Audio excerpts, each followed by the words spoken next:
दिल्ली चुनाव पर एक बड़े चैनल का ऐसा सर्वे आया है जो सबको हैरान कर रहा है। इस सर्वे 3 अलग अलग फैक्टर्स के आधार पर किया गया है। पंजाब सरकार की पोस्ट मैट्रिक स्कॉलरशिप योजना 245 करोड़ रुपए आवंटित ताकि अनुसूचित जाति के विद्यार्थियों को मिले उच्च शिक्षा। अगर मुझे ये स्कॉलरशिप ना मिलती तो शायद मैं अपनी पढ़ाई जारी न रख पाती। 2,31,000 विद्यार्थी पंजीकृत, 92 करोड़ की रकम दी जा चुकी। मैं AI/ML हमेशा से पढ़ना चाहता था। अगर स्कॉलरशिप नहीं होती तो मैं कभी भी एडमिशन नहीं ले पाता इस कोर्स में। मुख्यमंत्री भगवंत सिंह मान की कोशिशों से पंजाब बन रहा है रंगला पंजाब। दिल्ली विधानसभा चुनाव को लेकर टाइम्स नाउ JVC ने पोल जारी किया है। पोल में अलग अलग 3 फैक्टर लिए गए हैं जिसके आधार पर अनुमान निकाला गया। पहला फैक्टर ये है कि सिर्फ आम आदमी पार्टी की तरफ से किए मुफ्त वाले वादों का जनता पर क्या असर होगा। सर्वे के मुताबिक इस स्थिति में आम आदमी पार्टी सबसे ज्यादा यानी 56 से 60 सीटें जीतकर सरकार बना सकती है, जबकि बीजेपी को 10 से 14 सीटें मिल सकती है। इसके अलावा कांग्रेस के खाते में एक भी सीट जाती नहीं दिख रही। आम आदमी पार्टी के महिलाओं वाले वादे की बात करें तो आम आदमी पार्टी ने महिलाओं को हर महीने 2100 रुपए देने का ऐलान किया है।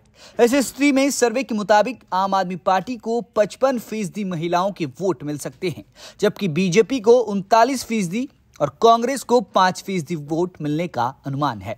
महिला और पुरुष दोनों के वोट जोड़ दिए जाए तो तब आम आदमी पार्टी को करीब 51,30,000 वोट यानी करीब 51.20% वोट मिल सकते हैं। बीजेपी को 40,70,000 यानी करीब 40.63% वोट मिल सकते हैं, जबकि कांग्रेस को 6.62% वोट मिलने का अनुमान लगाया गया है। अब इसके दूसरे फैक्टर की बात करते हैं। बीजेपी के मुफ्त वादों वाले फैक्टर को देखा जाए तो सर्वे में कहा गया है कि अगर बीजेपी भी महिलाओं के लिए लाडली बहना जैसी स्कीम और मुफ्त वाले वादे लेकर आती है तो उसे 45% महिला वोटर्स का साथ मिल सकता है, जबकि पहले ही रजिस्ट्रेशन कर चुकी आम आदमी पार्टी को 50% महिला वोटर्स पसंद करेंगी और कांग्रेस को 4% महिला वोट मिल सकते हैं। इस स्थिति में बीजेपी और आम आदमी पार्टी के बीच कड़ी टक्कर देखने को मिल सकती है। आम आदमी पार्टी को जहां 33 से 37 सीटें मिल सकती हैं, तो वहीं बीजेपी को 33 से 36 सीटें मिलने का अनुमान है। इस हिसाब से भी कांग्रेस का खाता खुलता नजर नहीं आ रहा। बीजेपी वाले मुफ्त फैक्टर को देखा जाए तो महिला और पुरुष वोटरों के कुल 47,37,000 यानी करीब 47.29% वोट आम आदमी पार्टी को मिल सकते हैं, जबकि बीजेपी को 45,05,000 यानी करीब 44.99% वोट मिलने का अनुमान लगाया गया है।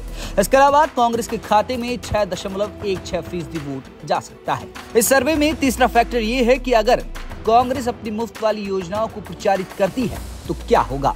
ऐसी स्थिति में आम आदमी पार्टी को बड़े नुकसान और बीजेपी को बड़े फायदे का अनुमान लगाया गया है। तीसरे फैक्टर वाली स्थिति में बीजेपी 37 से 41 सीटों पर जीत के सरकार बना सकती है, जबकि आम आदमी पार्टी के 27 से 33 सीटों के साथ दूसरे नंबर पर रहने का अनुमान है। इसके अलावा कांग्रेस 0 से 2 सीटें जीत सकती है। वोट शेयर की बात की जाए तो बीजेपी को 46.16% वोट मिल सकते हैं, जबकि आम आदमी पार्टी को 44.74 और कांग्रेस को 7.5% वोट मिलने का अनुमान लगाया गया है। ये तो है टाइम्स नाउ और JVC का सर्वे।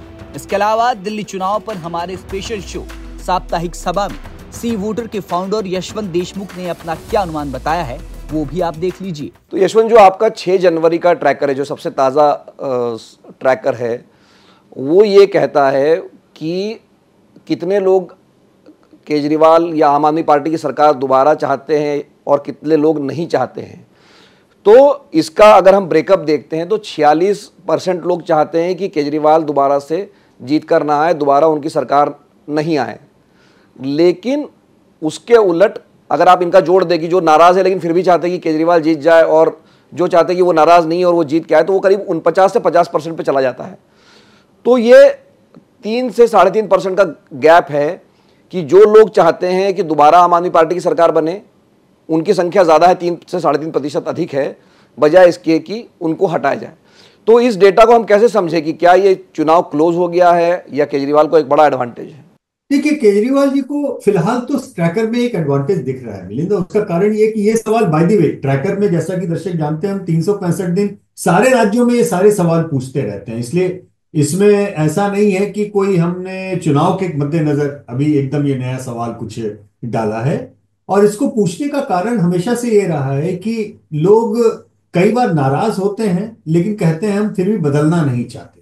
ये बात हमने और भी कई राज्यों में इस चीज को देखा। मध्य प्रदेश में हमने इस बात को देखा था और हमने फिर पाया लास्ट में कि नाराजगी के बावजूद भी सरकार नहीं बदलने वाले की राय रखने वाले लोग, वो एक इंटरेस्टिंग फैक्टर वहां पे काम कर गया। तो दिल्ली में क्या है कि जब भी इस सवाल में नाराज होने वाले लोगों की संख्या गैर नाराज लोगों से ज्यादा बढ़े तो एक तो वो खतरे का संकेत होता है।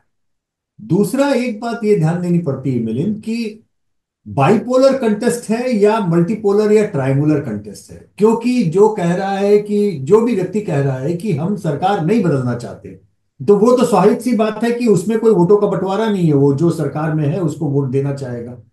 लेकिन जो कह रहा है हम सरकार बदलना चाहते हैं, अगर तो उसके सामने विपक्ष का ऑप्शन केवल एक है तो वो सारा एंटी इनकम्बेंसी सेंटिमेंट एक जगह इकट्ठा हो जाता है। लेकिन अगर ऑप्शन एक से ज्यादा हो तो वो बंटवारा भी होता है, भले ही वो कम बेसी ज्यादा हो। जैसे कि अब दिल्ली के ही मसले में आपने बोला 46% लोग जैसे कह रहे हैं कि सरकार बदलना चाहते हैं, लेकिन 46% सारे के सारे बीजेपी के वोटर हैं ऐसा नहीं है। उसमें 4-5% ही सही लेकिन कांग्रेस के भी वोटर हैं। तो ये मसला एक अलग हो जाता है। और 47% जो पक्का कह रहे हैं कि नहीं नहीं हम तो सरकार नहीं बदलना चाहते, वो सारे के सारे आम आदमी पार्टी के वोटर हैं।